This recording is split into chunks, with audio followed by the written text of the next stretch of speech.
ഇനി മേലാൽ ഇങ്ങനത്തെ കച്ചറകളും ഇവിടെ ഉണ്ടായിട്ടുണ്ടെങ്കിൽ ഇനി ഞാൻ ഇവിടെ വെച്ചിട്ട് പൊറപ്പിക്കില്ല. ഇത് അവസാനത്തെ ഘട്ടമാണ്. ഈ കുട്ടീൻ്റെ മുഖം കണ്ടിട്ടാണ് ഞാൻ പാവം വിചാരിച്ചിട്ടാണ് ക്ഷമിച്ചത്, മൈ പോട്ടേന്ന് വെച്ചിട്ട്. ഇപ്പോൾ നിങ്ങളെല്ലാവരും കൂടി ഒന്നിച്ച് വന്നില്ലേ, അതേപോലെ എല്ലാവരും കൂടി ഒന്നിച്ച് നിന്നിട്ട് സെൽവീൻ്റെ അച്ഛൻ്റെ അടുത്തും അമ്മേൻ്റെ അടുത്തും പറയുക, ഇങ്ങനത്തെ കച്ചറയൊന്നും ഇവിടെ പാടില്ല എന്ന്. അല്ലെങ്കിൽ തന്നെ ഓനൊരു മടുപ്പുണ്ടാവില്ല കച്ചറ ഉണ്ടാക്കാൻ. പിന്നെയും കച്ചറ തന്നെ ഉണ്ടാക്കുക.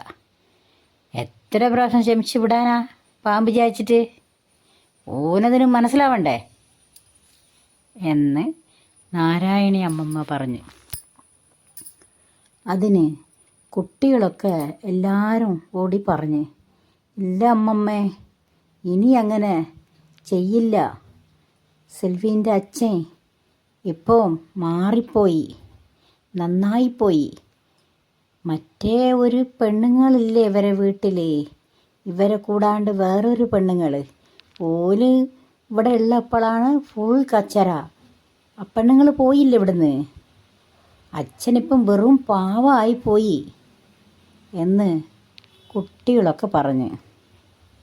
അതിന് നാരായണി അമ്മമ്മ ഇങ്ങോട്ട് മറുപടി പറഞ്ഞ്, ആ ശരി, ഓൻ പാവമാണെങ്കിൽ ശരി, ഓലിക്ക് നല്ലത്, എനക്കെന്ത്. ശരി, എന്നാലേ എല്ലാവരും പോയിട്ട് വരി. നിങ്ങൾക്ക് എന്തെങ്കിലും കഴിക്കാൻ വേണോ, വിശപ്പുണ്ടോ എന്ന് ചോദിച്ച്.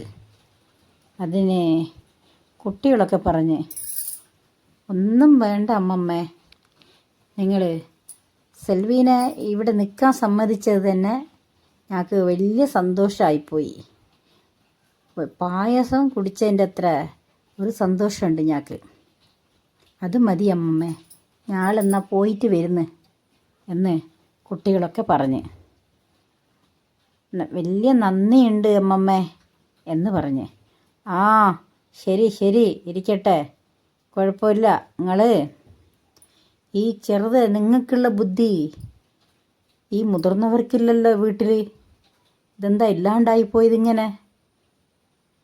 ശരി, എന്തെങ്കിലും ആവട്ടെ, നിങ്ങളെന്നാലും പോയിട്ട് വരി, പറഞ്ഞ പോലെ മറന്നു പോകരുത് എന്ന് പറഞ്ഞ്. ശരിയമ്മമ്മേ എന്ന് എല്ലാവരും കൂടി അങ്ങോട്ട് പറഞ്ഞിട്ട് കുട്ടികൾ ഇങ്ങോട്ട് വന്ന്. അന്നേരം വരുമ്പോൾ അമ്മയുണ്ട് വീട്ടിലിവിടെ, അച്ഛൻ്റെ അടുത്ത് കച്ചറയാക്കുന്നത്. ആ, നിനക്കിപ്പോൾ സന്തോഷമായില്ലേ, തൃപ്തിയായില്ലേ, സമാധാനമായില്ലേ? ഹൗസ് ഓണർ പറഞ്ഞില്ലേ വീട് കാലിയാക്കി തരണമെന്ന്. ഇനി ഏത് റോഡ് മേലെ പോയി കിടക്കുക? ഏടെയാ പോണ്ടത്? ഏടെയാ ഇത്രയും ചെറിയ വാടകയ്ക്ക് വേറെ വീട് കിട്ടും? ഇത്ര സുരക്ഷിതമായിട്ടുള്ള സ്ഥലം ഇനി ഏടെയാ കണ്ടുപിടിക്കാൻ പറ്റുമോ? ഒറ്റയ്ക്ക് എവിടെയെങ്കിലും പോയിട്ട് നിൽക്കാൻ പറ്റുമോ? ഒരു പെൺകുട്ടി ഇല്ലേ വീട്ടിൽ? പണിക്ക് പോകണ്ടേ? ഓളെയും കൂടെ കൊണ്ടുപോകാൻ പറ്റുമോ? ആദ്യം കുറച്ച് ചെറിയ കുട്ടിയായിരിക്കുമ്പോൾ എടുത്ത് കൊണ്ടുപോയി, ഇപ്പം 6 വയസ്സായില്ലേ, ഓളെ എക്കത്ത് വെച്ച് കൊണ്ടുപോകാൻ പറ്റുമോ? ഇനി എവിടെയാ എന്ന് വെച്ച് അച്ഛൻ്റെ അടുത്ത് ഏറിയ കച്ചറയെ അമ്മ ആക്കുന്നുണ്ട്. അന്നേരം കുട്ടികളൊക്കെ വന്നിട്ട് പറഞ്ഞ്, ചേച്ചി ഉച്ച വെക്കല്ലേ, നിങ്ങൾ ഉച്ച വെക്കരുതെന്ന് പറഞ്ഞ്. എന്താ എല്ലാവരും കൂടി എഴുന്നള്ളി വന്നത്? എന്നെ ഒച്ച വെക്കണ്ടെന്ന് പറയാൻ വേണ്ടിയിട്ടാണോ എന്ന് അമ്മ അങ്ങോട്ട് ചോദിച്ച്. ഇല്ല ചേച്ചി, ദേഷ്യപ്പെടണ്ട, അല്ലെങ്കിൽ തന്നെ ഹൗസ് ഓണർ കാലിയാക്കാൻ പറഞ്ഞതല്ലേ.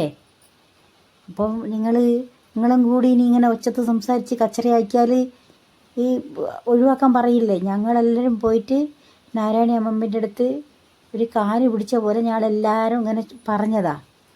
ഞങ്ങളിങ്ങനെ കുട്ടികളായിട്ട് പറയുന്നത് കണ്ടിട്ട് ഓരങ്ങ് ഒരു ദയ കാണിച്ചതാ. ഈ ഒരു പ്രാവശ്യം ക്ഷമിച്ചിട്ടുണ്ട്, ഇരുന്നോട്ട്. ഇനി മേലാൽ കച്ചറ ഉണ്ടാക്കിയിട്ടുണ്ടെങ്കിൽ ഞാൻ അന്നേരം തന്നെ കാലിയാക്കുമെന്ന് ഹൗസ് ഓണർ പറഞ്ഞിട്ടുണ്ട്. ചേച്ചി അപ്പോഴത്തേക്ക് നിങ്ങൾ ഒച്ച വെക്കരുത് എന്ന് കുട്ടികളൊക്കെ പറഞ്ഞ്. സെൽവി അനങ്ങിക്കില്ല. എന്നിട്ട് ആ അങ്ങനെയാ പറഞ്ഞത്, ആ ശരി എന്നാൽ എന്ന് അമ്മ പറഞ്ഞ്. പക്ഷെ ഇത്രയും കേട്ടിട്ട് അച്ഛനൊന്നും പറഞ്ഞില്ല. അച്ഛനവിടെ ക്ഷമയോടെ അത് കേട്ട് കുത്തിരിക്കുകയുടെ. അച്ഛൻ ആദ്യത്തെ അച്ഛനാണെങ്കിൽ വെടിക്കെട്ട് വേറെ ഉണ്ടാവും. പക്ഷേ അച്ഛൻ്റെ മനസ്സിലിപ്പോൾ അങ്ങനെയല്ല.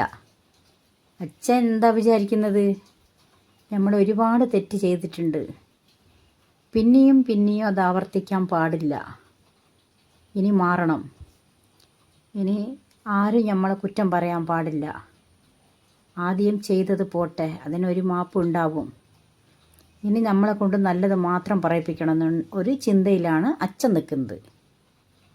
അത് അമ്മയ്ക്ക് മനസ്സിലാവുന്നില്ല. അന്നേരം അച്ഛൻ അങ്ങനെ മൂർഖനെ പോലെ ഉള്ളപ്പോൾ അമ്മ വരും പുഴുവായിരുന്നു. അച്ഛൻ ഇപ്പോൾ നല്ലതായിട്ട് മാറുമ്പോൾ അമ്മ മൂർഖനാവുന്നു. എന്താ ചെയ്യുക, ഇവരെങ്ങനെയാണ് തിരുത്തുക? ഒരു ഭാഗം പൊന്തുമ്പോൾ ഒരു ഭാഗം താണു പോന്നു. എന്ത് ചെയ്യാൻ പറ്റും?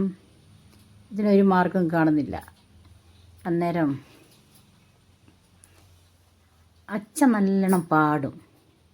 നല്ല ഒരു ശബ്ദമാണ് അച്ഛന്.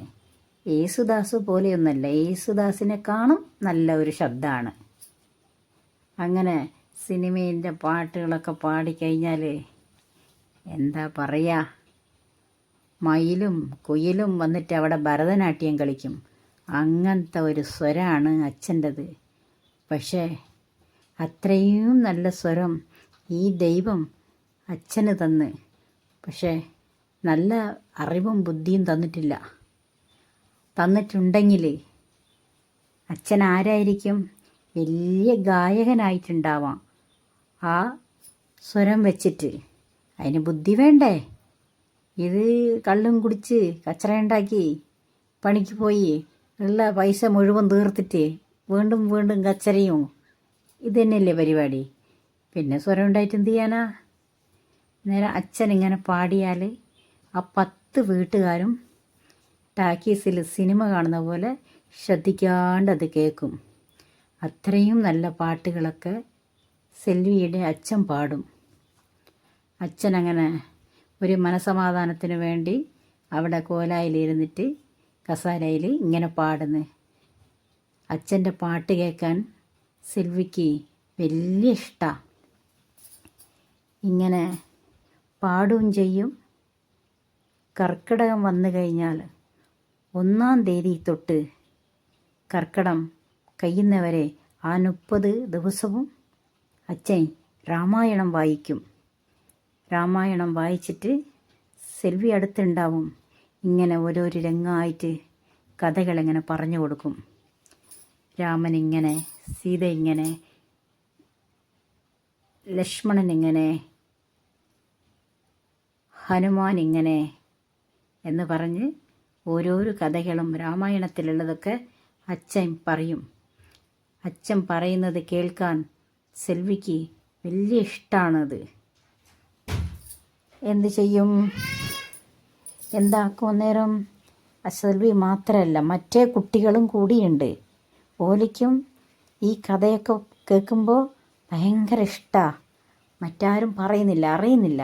അച്ഛനെ അറിയുള്ളത്. അച്ഛൻ വായിച്ച് പറയുന്നതല്ലേ. അങ്ങനെയൊക്കെ ചെയ്യും.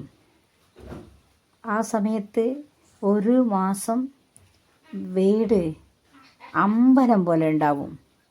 അത്രയും വൃത്തിയും വെടിപ്പും. വൃത്തി എപ്പോഴും ഉണ്ടാവും. വൃത്തി എപ്പോഴും ഉണ്ടാവും, കുഴപ്പമില്ല അതിന്. പിന്നെ മദ്യങ്ങൾ അങ്ങനെ ഉണ്ടാവില്ല. കാരണം അച്ഛൻ രാമായണം വായിക്കുമ്പോൾ മദ്യപിക്കൂല. ദൈവത്തിനോട് ബഹുമാനം കൂടുതലാണ് അച്ഛന്. അതുകൊണ്ട് മദ്യപിക്കില്ല, ശുദ്ധനായിരിക്കും. അമ്പലത്തിൽ പോവും, രാവിലെ എണീക്കും, കുളിക്കും, സെൽവിനെയും കൂടെ കൊണ്ടുപോകും. ഭയങ്കര ഭക്തനായിട്ട് നിൽക്കും. അന്നേരം ഒരു പ്രശ്നവും ഉണ്ടാവില്ല വീട്ടിൽ. ഇങ്ങനെ ഒരു വീടുണ്ട്, ഈ വീട്ടിൽ ആളുണ്ട് എന്നുള്ളത് ഇടവളക്കാർ ആർക്കും അറിയാൻ പറ്റില്ല. അത്രയും ഒരു ശാന്തമായിട്ടുണ്ടാവും വീട്. അങ്ങനെ വീട് അതുപോലെ ഉണ്ടായാലാണ് സെൽവിക്ക് ഇഷ്ടം. പക്ഷെ അതുപോലെ നിൽക്കണ്ടേ? ഇത് ഇടത്തോട്ട് ആനയെന്ന് പറയുമ്പോൾ ഇത് വലത്തോട്ട് തിരിയല്ലേ? അച്ഛൻ നേരെയായി വരുമ്പോൾ അമ്മ വളഞ്ഞു നിൽക്കുകയല്ലേ? ഇതെങ്ങനെയാണ് നേരെയാക്കാൻ പറ്റുമോ? ഒരു 6 വയസ്സ് കുട്ടി ഇവർ നേരെയാക്കാൻ പറ്റുമോ? പറ്റില്ല. എന്ത് പറഞ്ഞാലും അപ്പാടെ എടുത്തെറിഞ്ഞ് പപ്പാടും ചാടി പൊട്ടിക്കല്ലേ അമ്മ. അമ്മയ്ക്ക് അച്ഛനെ കൊല്ലാനുള്ള ദേഷ്യമില്ലേ? പിന്നെ കൊല്ലാണ്ടിരിക്കാൻ കാരണം എന്താണെന്ന് വെച്ചാൽ കൊന്നാൽ ജയിലിൽ പോണ്ടേ? പോലീസുകാർ വെറുതെ വിടുമെന്ന് പറഞ്ഞാ കൊലപാതകം നടത്തിയാൽ? പിന്നെ അങ്ങനത്തെ ഓരോന്ന് മനസ്സിൽ വിചാരിച്ചിട്ടാണ് ഇങ്ങനെ വെറുതെ ഇങ്ങനെ വായുകൊണ്ട് എന്തെങ്കിലും പറഞ്ഞിട്ട് പോകുന്നത്. ഇല്ലെങ്കിൽ കൊന്നുകളയും. അത്രയും വെറുപ്പുണ്ട്. പക്ഷേ അത് കുറ്റം പറയാനും പറ്റില്ല. അത്രയും അച്ഛൻ കാട്ടിക്കൂട്ടിയത് അങ്ങനെയാണ്. അത് ചില്ലറയൊന്നും അല്ല അച്ഛൻ കാണിച്ചത്. ലൈക്ക് ചെയ്ത് സബ്സ്ക്രൈബ് ചെയ്യണേ.